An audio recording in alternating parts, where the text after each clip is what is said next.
मोक्षमार्गस्य नेतारं भेत्तारं कर्मभूरतां ज्ञातारं विश्वतत्त्वानां वन्दे तद्गुणलब्धये। देवादिदेव आदिम तीर्थंकर श्री ऋषभनाथ भगवान की, वर्तमान शासन नायक श्री वर्धमान महावीर भगवान की, परम पूज्य आचार्य गुरुवर श्री विद्यासागर जी महाराज जी की। तत्वार्थ सूत्र का अब यह 9वां अध्याय प्रारंभ होता है। पिछले अध्यायों में जीव अजीव, आश्रव और बंध तत्व तक का वर्णन आपके लिए हो चुका था। आश्रव और बंध तत्वों को हेय भी माना जाता है और संवर और निर्जरा तत्वों को उपादेय कहा जाता है। इस 9वें अध्याय में उन्हीं संवर और निर्जरा तत्व का वर्णन है जो उपादेय रूप हैं। हेय रूप जो आश्रव और बंध हैं वो पिछले अध्याय में आपको बता चुके हैं, और इस अध्याय में संवर और निर्जरा के लिए कारण जो व्रत आदि हैं उनका भी वर्णन इस अध्याय में मिलेगा। सबसे पहला सूत्र संवर पदार्थ को बताने के लिए संवर की परिभाषा के रूप में कहा गया है, आश्रव निरोधः संवरः, अर्थात आश्रव को रोकना ही संवर है। वह आश्रव 2 प्रकार का होता है, भावाश्रव, द्रव्याश्रव, और उन दोनों ही प्रकार के आश्रवों के रोकने पर संवर भी 2 प्रकार का हो जाता है, भाव संवर और द्रव्य संवर। जो कर्म रुक जाते हैं वह आगामी कर्मों के रोकने की प्रक्रिया होती है, वह संवर के रूप में होती है।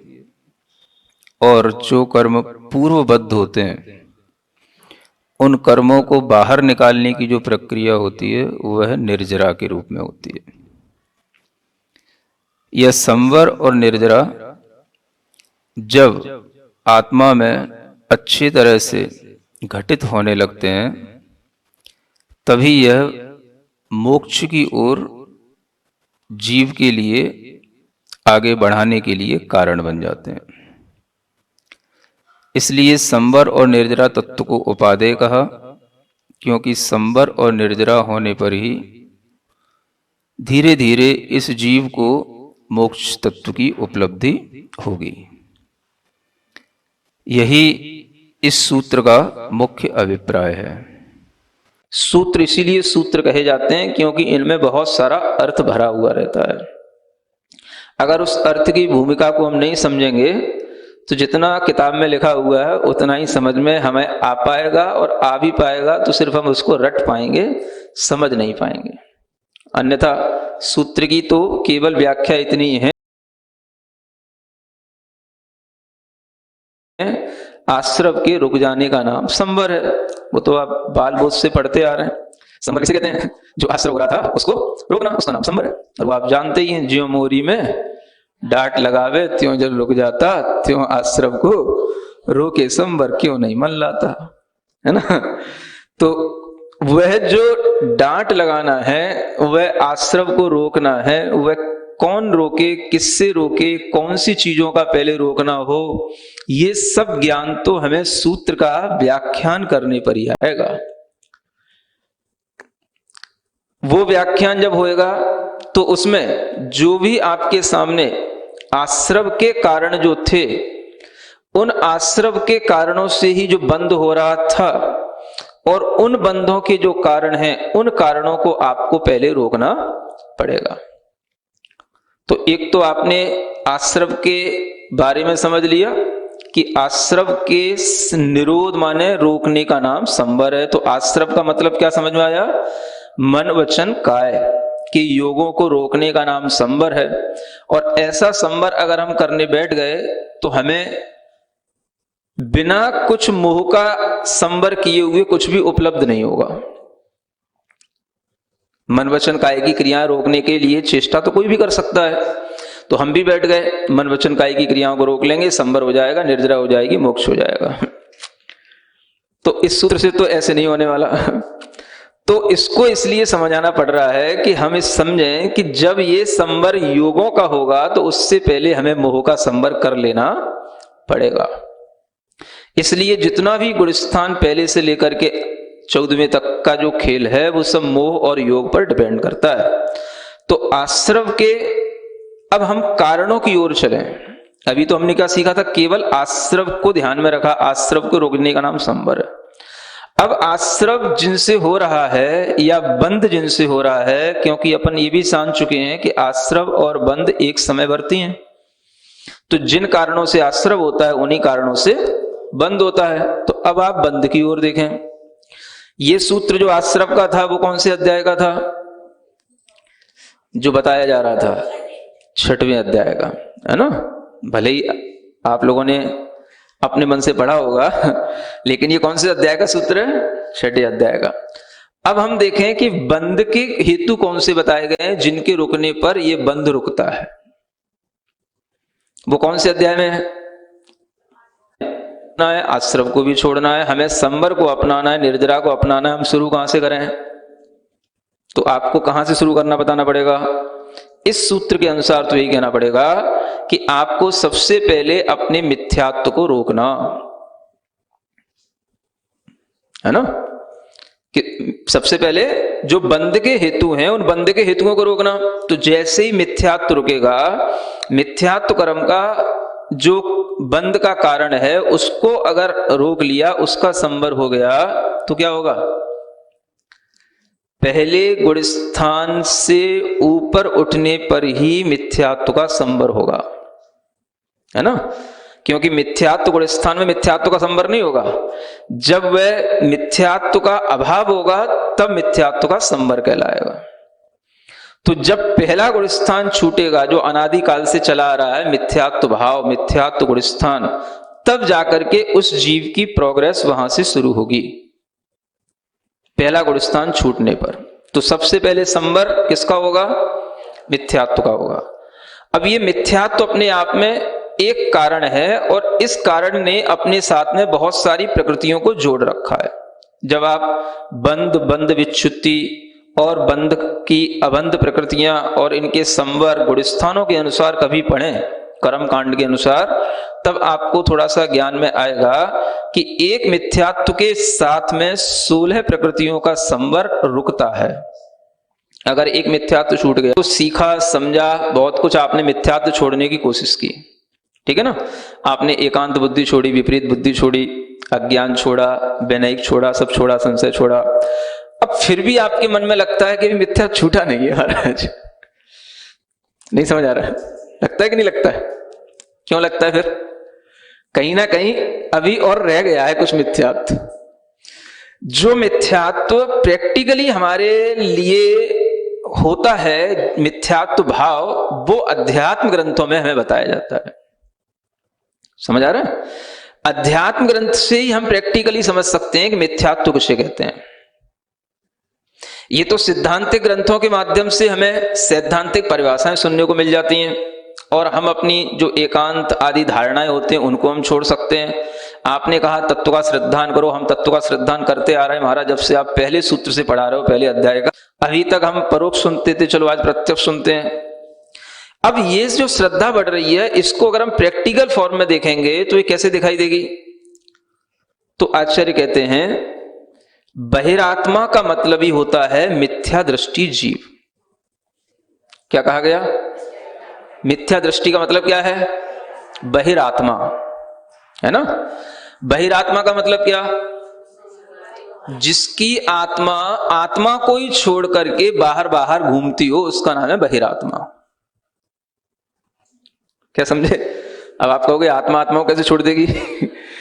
तो आत्मा का जो ज्ञान है, आत्मा का जो ज्ञानोपयोग है, वो ज्ञानोपयोग अपनी ही आत्मा को आत्मा न मान करके अन्य सब चीजों में अपनापन मान करके सबको, बाहरी की पूरी दुनिया को, शरीर से लेकर के पूरे संसार को अपना मानने की कोशिश करता है। इसलिए उसका नाम आचार्यों ने क्या कहा?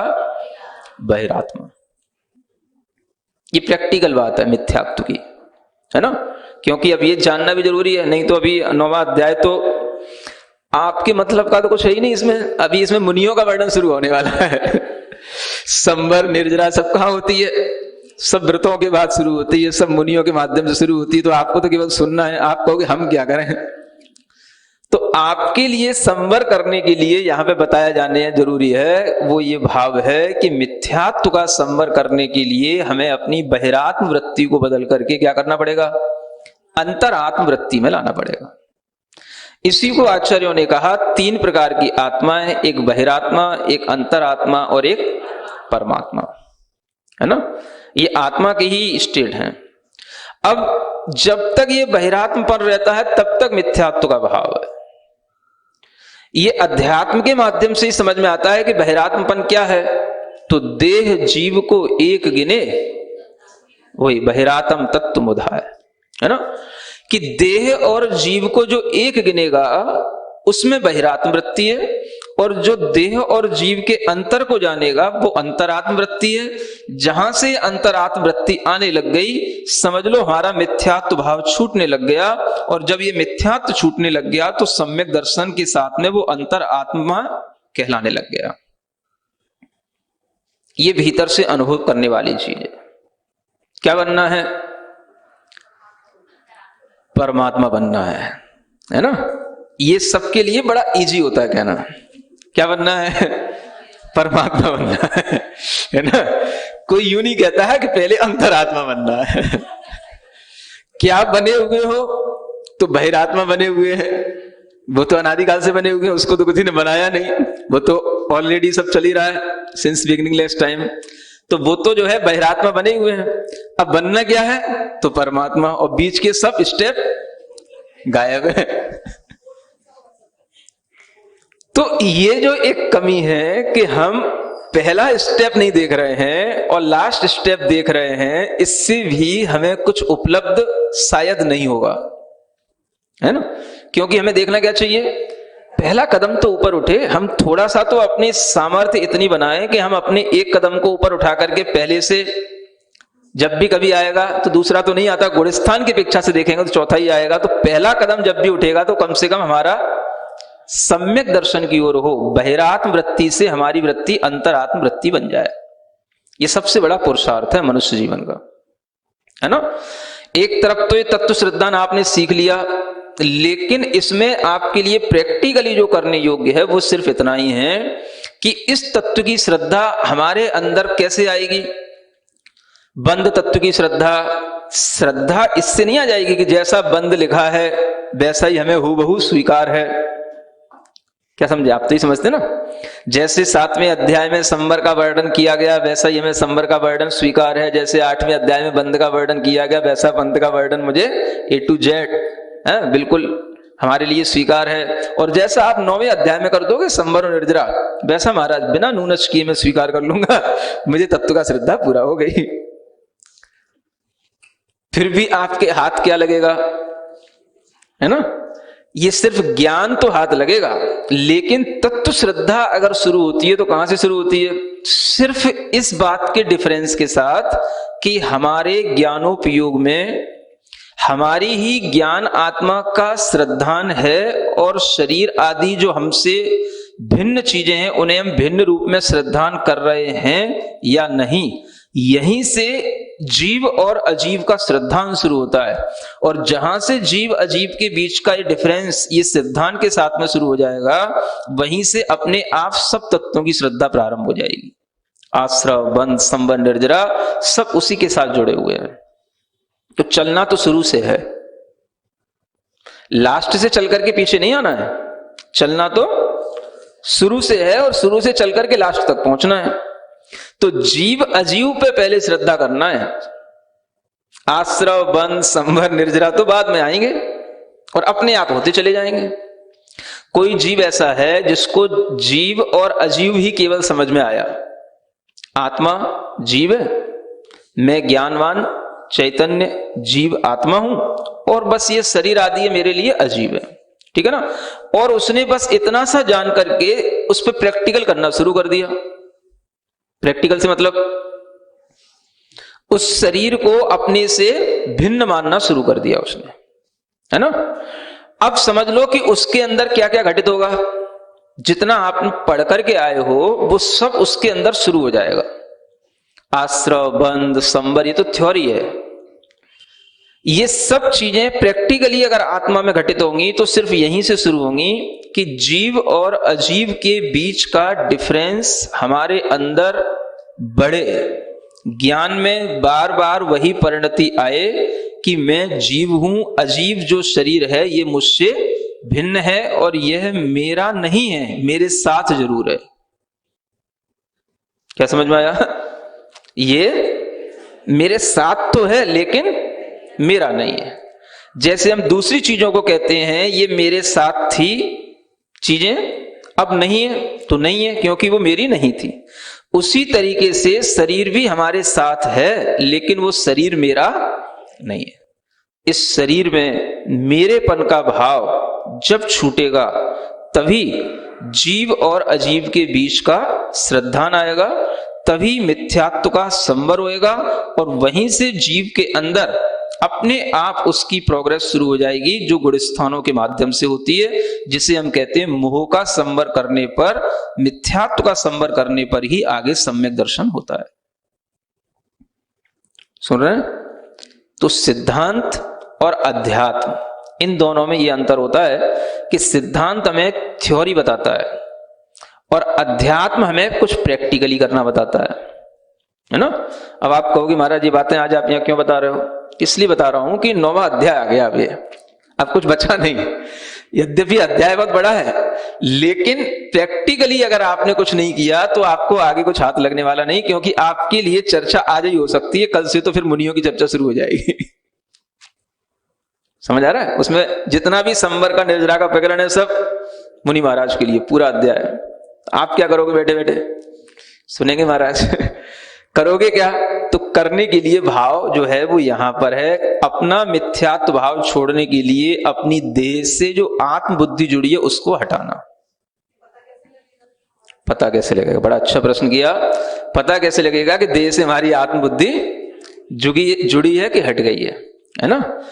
पता लगने का तरीका यह है कि जब भी कभी देह के ऊपर कष्ट आता है ना, देह में रोग होते हैं, देह में अनेक तरीके की पीड़ाएं होती हैं, देह की विपरीतताएं होती हैं, उस समय पर हम इस देह के स्वभाव को समझ करके अपनी ही आत्मा के ज्ञानोपयोग को अपनी ज्ञान आत्मा में लगा करके उस पीड़ा से अपने आप को परेशान न करते हुए, उस पीड़ा को भी कर्म का एक फल समझते हुए उससे अपने आप को विरक्त करेंगे जब हम भीतर ही भीतर।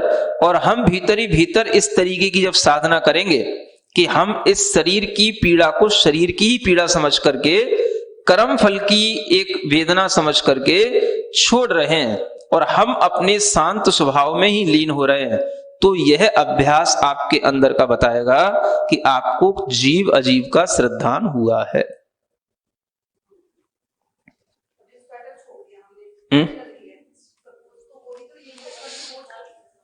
है ना। अब देखो प्रश्न सही किया जा रहा है कि कैसे पता पड़ेगा। तो एक तो पता ये हो गया। अब आप कहोगे इसके लिए क्या मुझे रोगी होना पड़ेगा?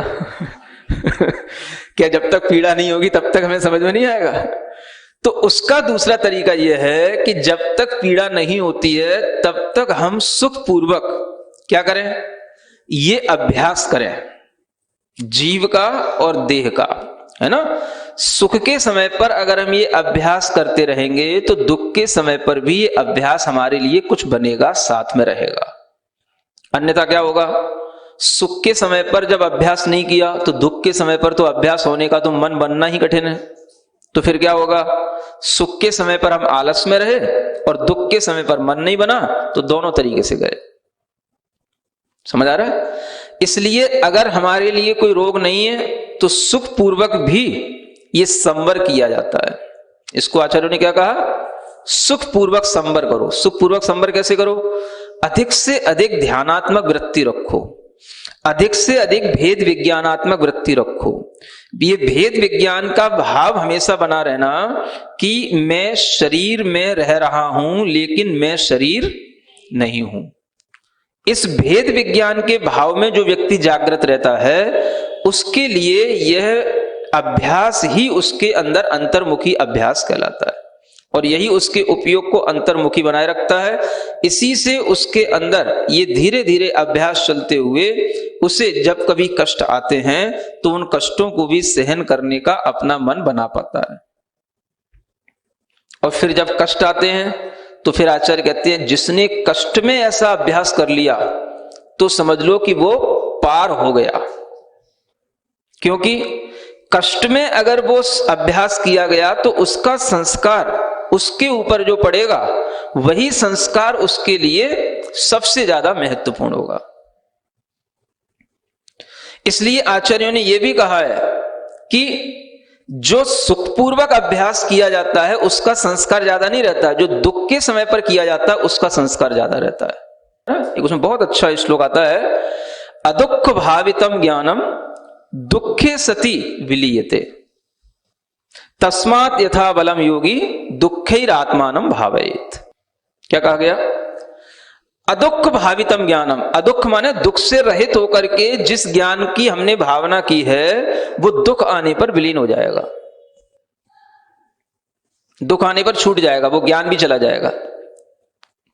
और जिस ज्ञान को हमने दुख के साथ अर्जित किया है, दुख में जिस ज्ञान की हमने भावना की है वो हमारे लिए हमेशा बना रहेगा। अब देखो कितनी उल्टी बात हो गई। आपको तो लगता है सुखपूर्वक महाराज रहें, सुखपूर्वक संवर हो जाए, सुखपूर्वक ही निर्जरा हो जाए, सुख से ही मरण हो जाए, सुख से ही मोक्ष हो जाए, है ना। लेकिन ये सुखपूर्वक जब भी होगा तो वह सुख भी तब आएगा जब पहले दुख के साथ में भावना की गई हो।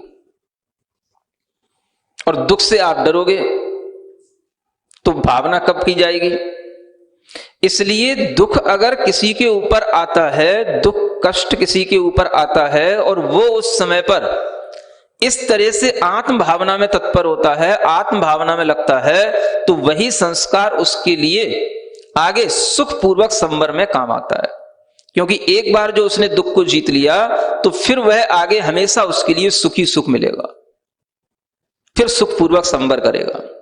तो आप लोग जो बैठे हो सुखपूर्वक, ये संवर नहीं कर रहे हो, बुरा नहीं मानना, है ना। संवर वस्तुतः वो जीव करेगा जिसके ऊपर दुख आ रहा हो और दुख में आत्मा की भावना कर रहा हो। सत्य तो सत्य है, थोड़ा सा आपको गलत सा लग जाए लेकिन सत्य तो सत्य है ना। या यदि आपको आज भी सुखपूर्वक संवर हो रहा है तो आपने पहले उस दुख को जीत लिया है तो हो पाएगा आज, क्योंकि पहले दुख को जीतना पड़ेगा।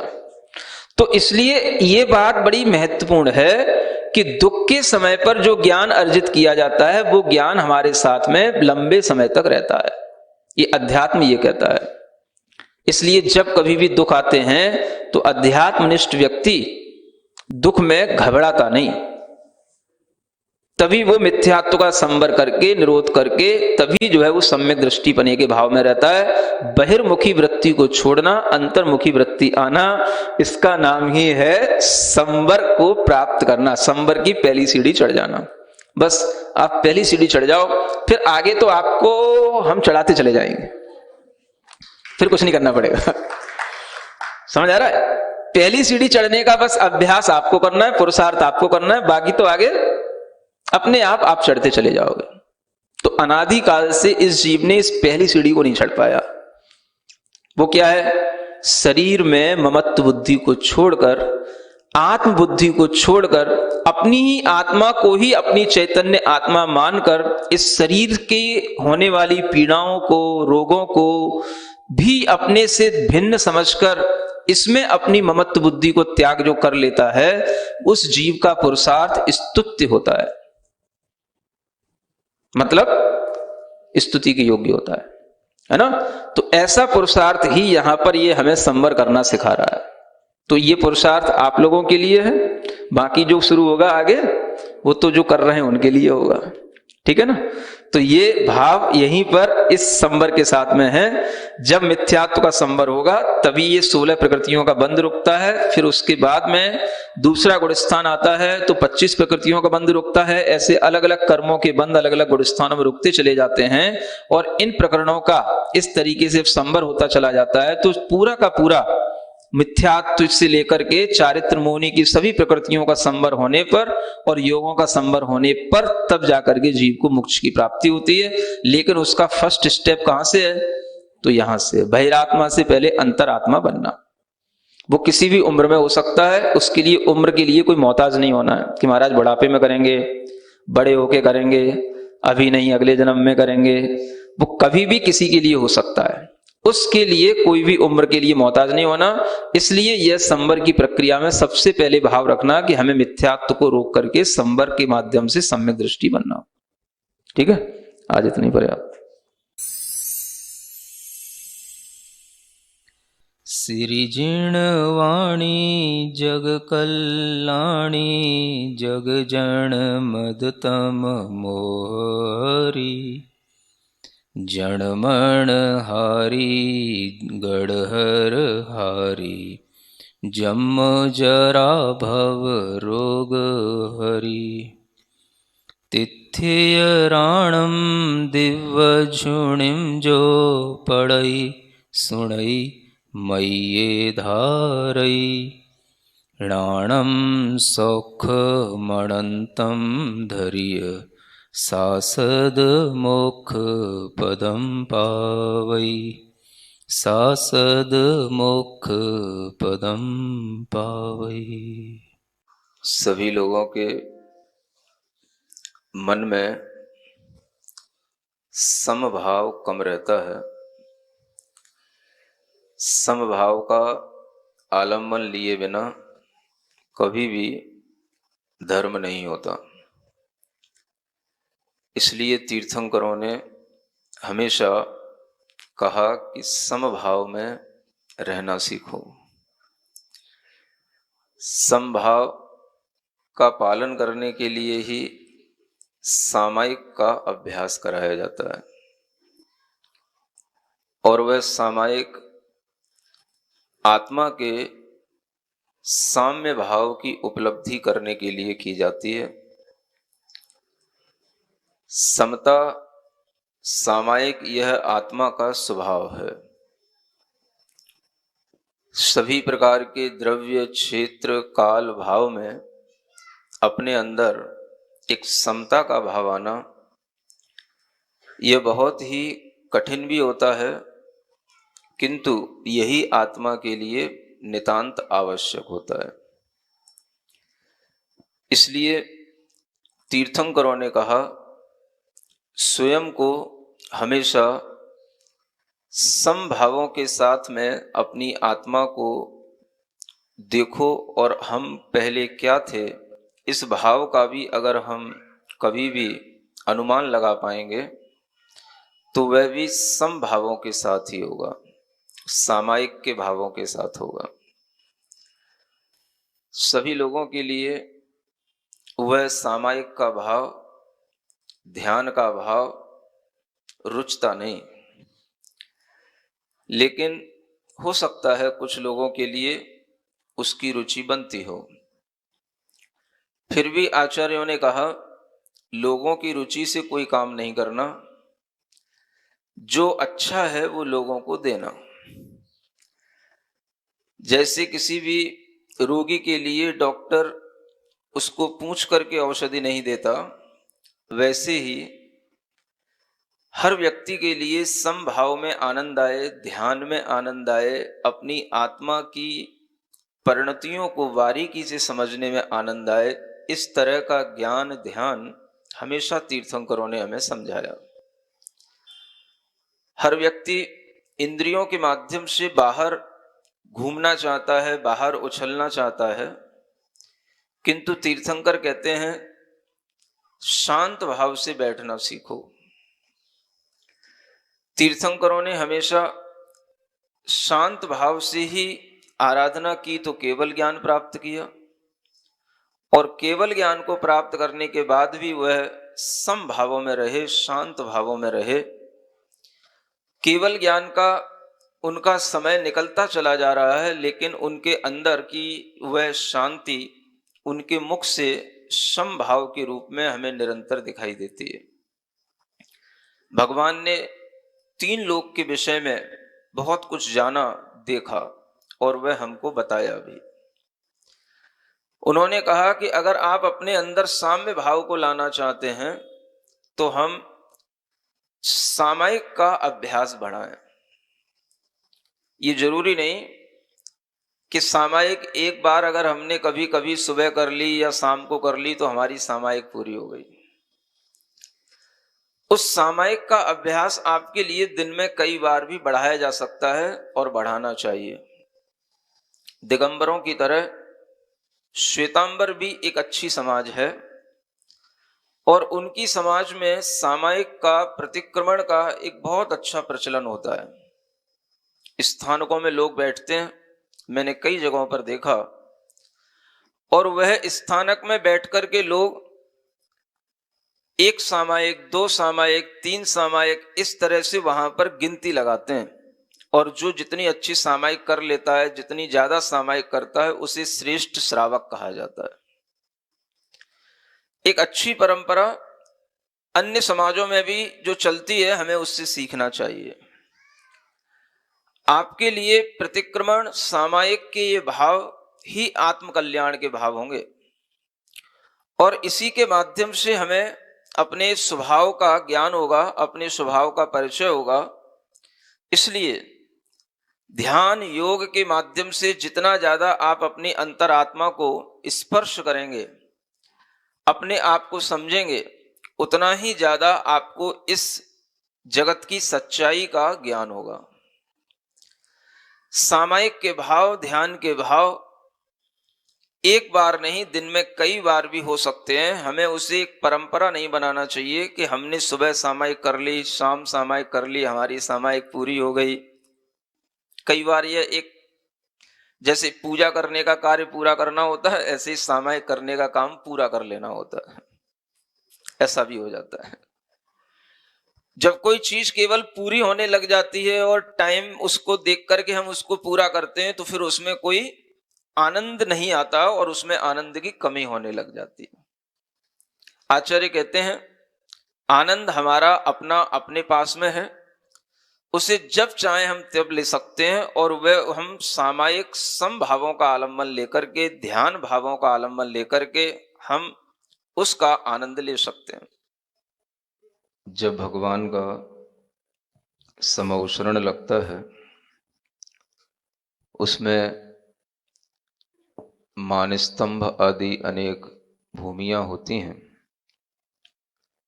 जिन भूमियों में प्रवेश करते हुए भगवान को देखने के लिए, दर्शन करने के लिए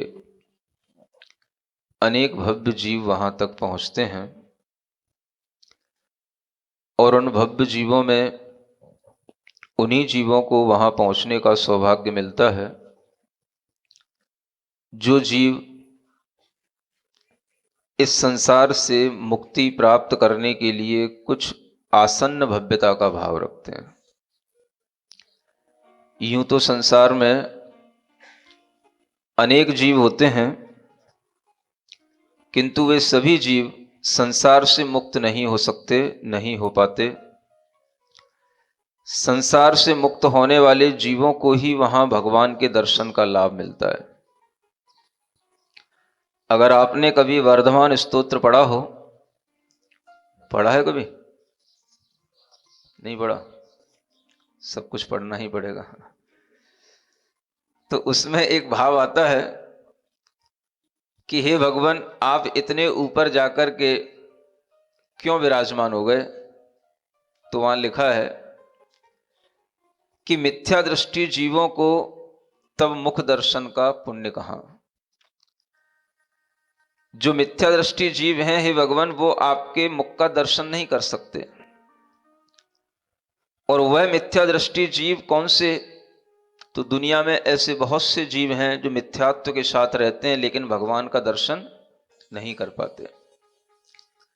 वो बहुत कम जीव होते हैं जो मिथ्यात्व के साथ भी भगवान का दर्शन कर पाते हैं, लेकिन उनका मिथ्यात्व इतना हल्का होना चाहिए कि वो भगवान को देखने की बात तो दूर रहे, केवल भगवान का समूह शरण में दर्शन करने के लिए उनका प्रवेश हो, और जैसे ही वह मानस्तंभ भूमि का दर्शन करें, मान स्तंभों का दर्शन करें, तो उनका मान विगलित हो जाए। इतना मंद मिथ्यात्व जब होता है तब जाकर के हमें भगवान का दर्शन होता है, और ऐसे मिथ्या दृष्टि जीव ही केवल भगवान का दर्शन कर पाते हैं। बाकी के जो घोर मिथ्या दृष्टि जीव हैं, चाहे वो भव्य हो चाहे अभव्य हो, असंगी हो, उनकी कभी भी यह योग्यता नहीं रहती कि वह भगवान के मुख का दर्शन कर पाए।